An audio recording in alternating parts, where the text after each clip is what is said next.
Hello friends, welcome back to my channel Holmes cooking with Soma. আজ আমি আপনাদের সঙ্গে শেয়ার করছি পালং শাক দিয়ে একটি নাস্তা বা টিফিনের রেসিপি। এটা খেতে ভীষণই সুন্দর হয় আর এইভাবে বাচ্চাদের পালং শাক খাওয়ানো খুবই সহজ হয়ে যাবে।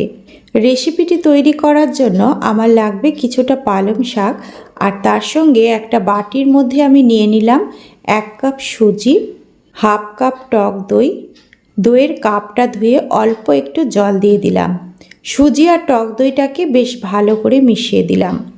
সুজি আর টক দই যখন ভালো করে মেশানো হয়ে গেল, সুজি যেহেতু একটু জল টানে, তাই সুজি আর টক দইটাকে ভালো করে মিশিয়ে নিয়ে এটাকে ঢাকা দিয়ে 10 থেকে 15 মিনিট রেস্টের জন্য রেখে দিলাম। এদিকে পালং শাকটা আমি রেডি করে নিচ্ছি।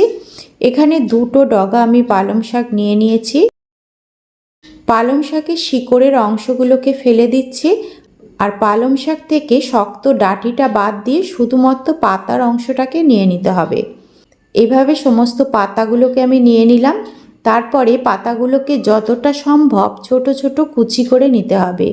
আমি একটা ছুরির সাহায্যে পালং শাকগুলোকে বেশ ছোট ছোট করে কুচি করে নিয়েছি। পালং শাক কুচিয়ে নেওয়ার পর আরও কিছু উপকরণ আমার এখন লাগবে। এখানে নিয়ে নিয়েছি 2টো কাঁচা লঙ্কা, হাফ ইঞ্চি আদা আর বড় সাইজের 2 কোয়া রসুন। প্রথমে আমি কাঁচা লঙ্কাটাকে ছোট ছোট করে কেটে নিলাম। তারপরে আদা আর রসুনটাকে একটা গ্রেটারের সাহায্যে গ্রেট করে নিচ্ছি। সমস্ত উপকরণগুলোকে কেটে এবং গ্রেট করে নেওয়ার পর চলে এলাম রান্নার পদ্ধতিতে। প্রথমে একটা কড়াই গরম করে এর মধ্যে দিয়ে দিলাম ছোট চামচের 1 চামচ রিফাইন্ড অয়েল। তেলটাকে গরম হয়ে যাওয়ার পর এর মধ্যে দিয়ে দিলাম সামান্য পরিমাণ জিরে। জিরেটাকে একটু নাড়াচাড়া করে ভেজে নিলাম। তারপর এর মধ্যে দিয়ে দিলাম কুচিয়ে রাখা কাঁচা লঙ্কা। কাঁচা লঙ্কা জিরেটা ভেজে নেওয়ার পর এর মধ্যে দিয়ে দিলাম গ্রেট করে নেওয়া রসুনগুলো। গ্রেট করে নেওয়া রসুনটাকে কয়েক সেকেন্ড ভেজে নেব। তারপর দিয়ে দিলাম আদা কুচি। আদা রসুনের কাঁচা গন্ধ যাওয়া পর্যন্ত এগুলোকে ভেজে নিলাম। তারপর আমি এর মধ্যে দিয়ে দিলাম পালং শাক কুচি। পালং শাকগুলো কেটে নেওয়ার পর ভালো করে অবশ্যই ধুয়ে নিতে হবে। ধুয়ে রাখা পালং শাকটা দিয়ে দেওয়ার পর এটাকে নেড়ে চেড়ে পালং শাকের কাঁচা গন্ধটা চলে যাওয়া পর্যন্ত ভেজে নিলাম। পালং শাকটা ভেজে নিয়ে চলে এলাম ব্যাটারের কাছে। এদিকে ব্যাটারটা অনেকটাই সেট হয়ে গেছে, কিন্তু ব্যাটারটা খুব ঘন রয়েছে। এবারে আমি এর মধ্যে অ্যাড করব কিছু উপকরণ। দিয়ে দিলাম স্বাদ অনুযায়ী নুন, অল্প একটু টেস্টটাকে ব্যালেন্স করার জন্য দিয়ে দিলাম চিনি, আর দিয়ে দিলাম হাফ কাপ পরিমাণ জল। জল দিয়ে ব্যাটারটাকে আমি তৈরি করে নিলাম। এই রকম ঘনত্বের ব্যাটারটা তৈরি করতে হবে, না পাতলা না ঘন, মিডিয়াম ঘনত্বের ব্যাটার একটা তৈরি করতে হবে। ব্যাটার তৈরি হয়ে যাওয়ার পর এর মধ্যে দিয়ে দিচ্ছি ভেজে রাখা পালং শাক। পালং শাকটা দিয়ে খুব ভালো করে মিশিয়ে দিচ্ছি। আজকের রেসিপি যদি আপনাদের ভালো লেগে থাকে তাহলে অনুরোধ রইল চ্যানেলটিকে সাবস্ক্রাইব করে ভিডিওটিকে একটি লাইক করার জন্য। সব কিছু ভালো করে মিশিয়ে নেওয়ার পর এটাকে রেখে দিয়ে আমি একটা কেক টিন নিয়ে নিয়েছি। যে কোনো স্টিলের পাত্র আপনারা এখানে ব্যবহার করতে পারেন। পাত্রটার মধ্যে অবশ্যই একটু তেল দিয়ে ভালো করে তেলটাকে মাখিয়ে দিতে হবে। পাত্রটাকে রেডি করে নিয়ে ব্যাটারটার মধ্যে আমি দিয়ে দিচ্ছি হাফ চামচেরও একটু কম খাবার সোডা।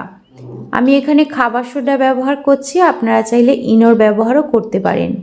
খাবার সোডা বা ইনো যা কিছুই দেন না কেন এটাকে দিয়ে ভালো করে মিশিয়ে নিতে হবে।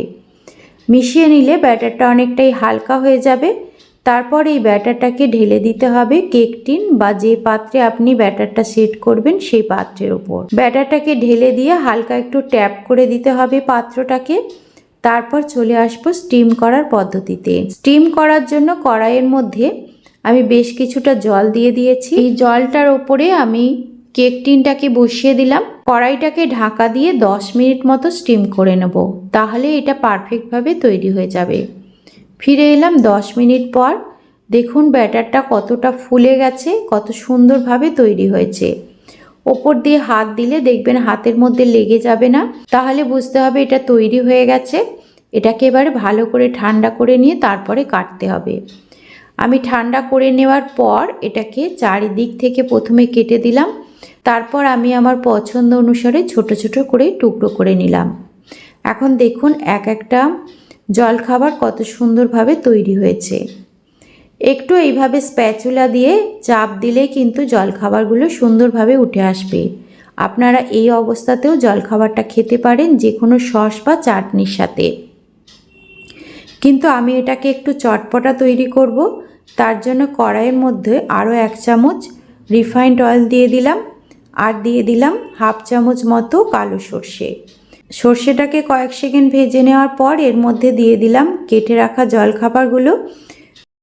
তারপর এর মধ্যে দিয়ে দিচ্ছি কিছুটা পরিমাণ চিলি ফ্লেক্স আর দিয়ে দিলাম বেশ খানিকটা পরিমাণ কুচিয়ে রাখা ধনেপাতা। এবারে সব কিছু ভালো করে মিশিয়ে দিলাম আর বেশ কিছুক্ষণ নাড়াচাড়া করে এটাকে হালকা একটু লাল করে ভেজে নিলাম। তাতে জলখাবারটা খেতে ভীষণই টেস্টি হয়। এগুলোর গায়ে এরকম একটু লালচে কালার আসার পর গ্যাসটাকে আমি অফ করে দিলাম আর তার ওপর দিয়ে দিলাম 1 চামচ মতো লেবুর রস।